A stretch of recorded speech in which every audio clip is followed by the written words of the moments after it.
Your Steve Jones Show podcast is loading now. The Steve Jones Show podcast is sponsored by Sunbury Motors, North 4th Street in Sunbury, and Sunbury Motors Kia, routes 11 and 15 in Hummel's Wharf. Great to be joined, as always, by Bob Nightengale, USA Today. My friend, welcome back. Great to have you with us again. Yeah, my pleasure, Steve. All right, so, Bob, where do we stand today? Well, they met this morning for about 30 minutes, and they're meeting again this afternoon. So, and it's like anything else. Everybody waits the deadline. Deadline's midnight Monday. I still think that if they're close, they could push it, book back to Tuesday, Wednesday, Thursday. I have a hard time believing they can't get a deal done by the by the end of next week. Well, where, in your opinion, based on your reporting, where do they need to close the gap so they feel comfortable they can close it out? Well, they haven't even started talking about the collective bargaining tax yet, the luxury tax. So that's a little worrisome. They're still far apart there. But, as far as a salary arbitration, now it's like, the players have said, okay, how about the top 75% of the guys who have 2 years service? Baseball is 22%, top 22%. And there's a big difference in the money as far as how much is in that pool. Whether it's a $95 million difference between the two sides. And even, the minimum salary, they're far apart, but they can easily meet in the middle and give about $700,000 for minimum salary. It used to be $570,000. So I think the owners are on board as far as giving younger players the money. Where they differ is that they still want to penalize the teams that spend big to help out the small market teams. Is there a sense of urgency on each side? Well, yeah. I mean, MLB yesterday told the players, hey, if we don't get a deal done by Monday, we're going to have to delay the start of the season. And not delay it, just, cancel games. If we cancel games, you're not getting paid. So there's a sense of urgency there. The players responded by saying, well, then we won't give you a expanded playoffs. You won't be able to wear, decals and patches on corporate sponsors on uniforms, that sort of thing. So I think, no one's presented their best offer yet. I think that's going to come, Sunday, Monday. Best offer. Okay. I was hoping the best offer would be made last July, but that's all right. Okay. Yeah, I mean, they, it's like they've had all, they could talk about this all summer long, all winter long. But when the lockout happened on midnight December 1st, there was another bargain negotiation for 43 days. And they only had 6, from then. Then finally, of course, they, sat down in Jupiter, Florida, where they are now. And this is the 4th straight day they've talked. First time they ever they've talked 4 straight days. You love baseball. I love baseball. Right? So we both love the game of baseball, the sport of baseball. I wonder sometimes if those in baseball think it's still 1956 where it's baseball, boxing, horse racing, and they don't know it's 2022. That's just my opinion from 30,000 feet. How do you view how they view themselves in the big picture of what sports is? Well, I think there's some worry there. They got to be worried. I mean, I bet you, Steve, 90% of the country didn't know there was a lockout until Monday after the Super Bowl. It's like, what do you mean spring training's not happening? Right. People weren't talking about baseball. There was a Gen Z survey nationally, a month or two ago, and so 21 under adults only had baseball as their 6th favorite professional sport, even behind beach volleyball. Tennis has dropped down 4 straight years. Lowest rated World Series of all time was last year. So they got some problems. Do they realize they have problems? It's one thing for you and me to recognize there's a problem. Did they realize that? Well, they should. I mean, just with the popularity, with the declining attendance, declining TV ratings, it should be a wake-up call. We'll see how many sellouts there are this year. I think season ticket sales are down about, or ticket sales in general, down about 30% across the board. people are kind of discussing what's going on, and that a lockout is even happening. So even when this lockout ends and they start playing baseball, they haven't done anything to change the game. We're still going 6-8 minutes before balls being put in play. More strikeouts and walks. So that part hasn't been addressed whatsoever. Which was going to be my next question. Bob's done the show so many times he anticipates my next question. And my next question was going to be about that. Now, I don't know if I'm right about this. My understanding was the players were willing to talk about game changes and how the game has changed, but the owners didn't want to at this particular time because they want to get to the economic issues. Am I right or wrong about that? Well, I think, the owners didn't want to bog it down. Like, we got enough problems to solve on economic issues. Let's don't mess around with this. It's I hate to say waste of time, but they just didn't want to get involved in it. So they said, let's say this. I mean, if they wanted to, Rob Manfred and MLB office can implement it by giving 1 year notice. So you can still do that before opening day. And he definitely wants a pitch clock. But they hired Theo Epstein and everybody else to try to make changes in baseball, and it's not going to happen for a couple of years. It's interesting because right now, obviously, I've got another basketball game to do with Northwestern on Friday night. The late Dave Gavitt, when he put together the Big East, always talked about how college basketball needs to fit into 2-hour windows for TV. Okay. We know, hockey's about 2:15. Now, football has gone longer because of incomplete passes, but it should be in that 3 to 3:15 range. Baseball, of course, doesn't have a time frame on anything. Do they realize the TV windows, which also satisfies ballpark windows, need to start being satisfied? Well, yeah. I mean, the time of game keeps going on. It's like, at 3:11 last year.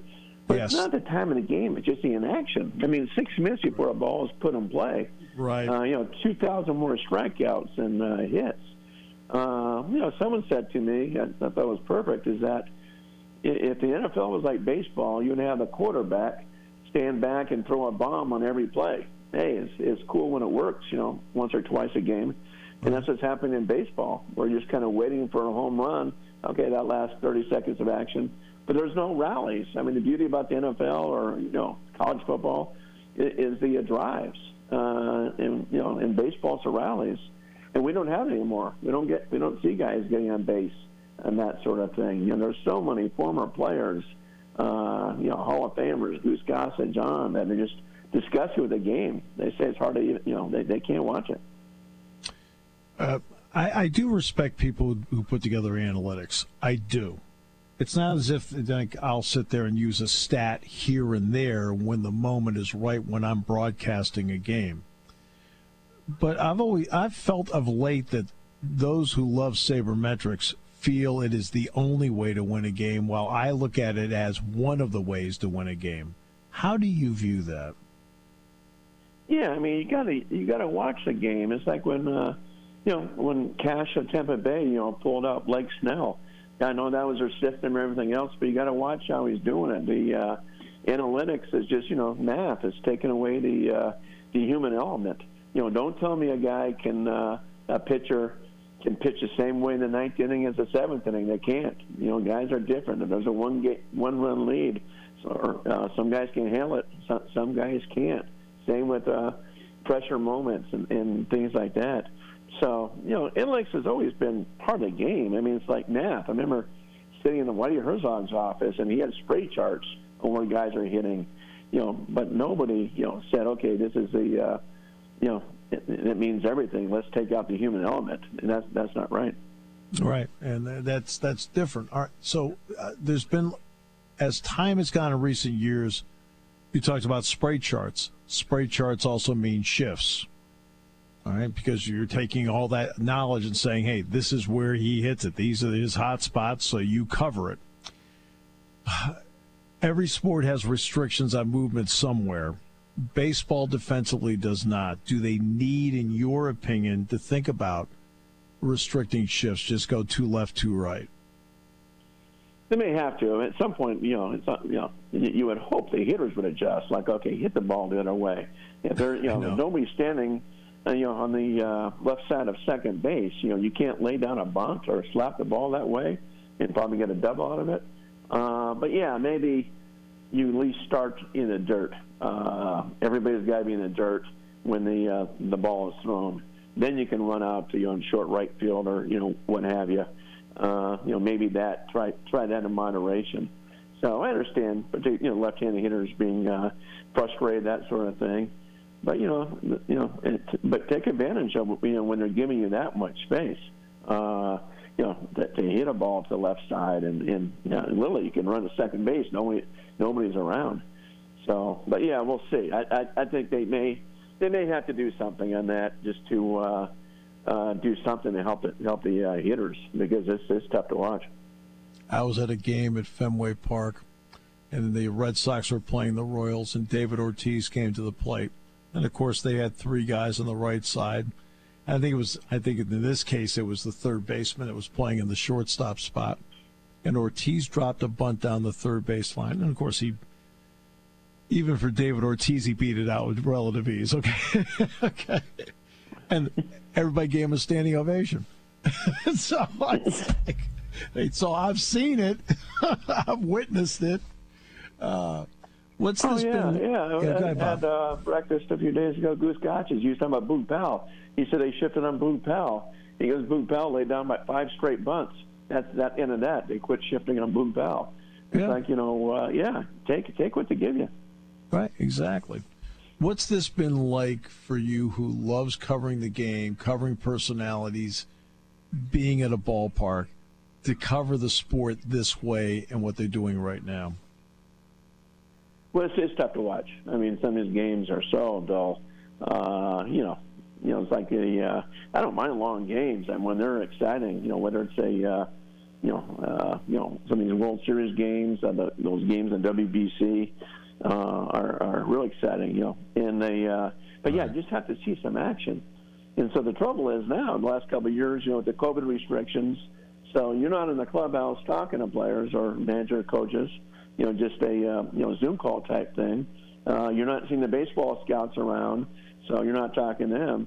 So you're relegated to just sitting there and watching a game that's become dull. I mean, I love the postseason. I'm not saying the postseason is dull, but there's too many games that just take forever without a ball being put in play. Yeah, because I was talking to Corey Provis, who does the Twins, and Jason Benetti, who does the White Sox, and they both do Big Ten basketball. That's why I've had a chance to talk with them along the way. And of course, because of COVID, they can't really get around the batting cage that often. How tough has that been to get away from that part of it? And are you concerned that they will continue to keep you away from it? Yeah, I mean the interaction's nothing like it was. The restrictions are being reduced or completely eliminated. In different states now and municipalities. So hopefully they'll let us back in. I did read where the NBA is going to keep reporters out for maybe forever. They were saying that at the All-Star game. So we'll see. Major League Baseball, at least the communications department, said, "Hey, everybody's allowed in. You're allowed in pending union approval." So we'll see what the union says. I mean, I can't see being back in a clubhouse in spring. It's going to be too wild, and let's ease off a little bit with the guys coming from everywhere with COVID. But at some point during the year, I think you got to get back in the clubhouse and just get some nice, personality pieces and perspective so people know who these players are. That's the part they need to understand. You tell their stories, right? And the vast majority of the stories, are good, right, and fun. Yeah, particularly in baseball, where you come from every walk of life, and you can look like you can be 6'10" or 5'3" and have the same kind of career. There's so many good stories in baseball. Yeah, and you guys tell them. Finally, what's it been like for you trying to cover this and the economics of it, and as opposed to covering a game? Well, it's just so strange. I mean, I don't think 99% of baseball fans could care less. Just hey, when does the season start? When is the lockout ending? And I don't think they care for the drips and drabs of the labor negotiations. Now it's starting to heat up until Monday. They got to cancel another week of spring training games. That's going to come here in a few days. But yeah, it's just not what anybody wants. I mean, the postseason is my favorite time of the year. Spring training is my second favorite time. I love spring training, seeing guys relax. You haven't seen guys all winter, and and now that's eroded big time. Absolute pleasure. Thanks so much for your time. I really appreciate it. Sure, my pleasure. Thank you, Steve.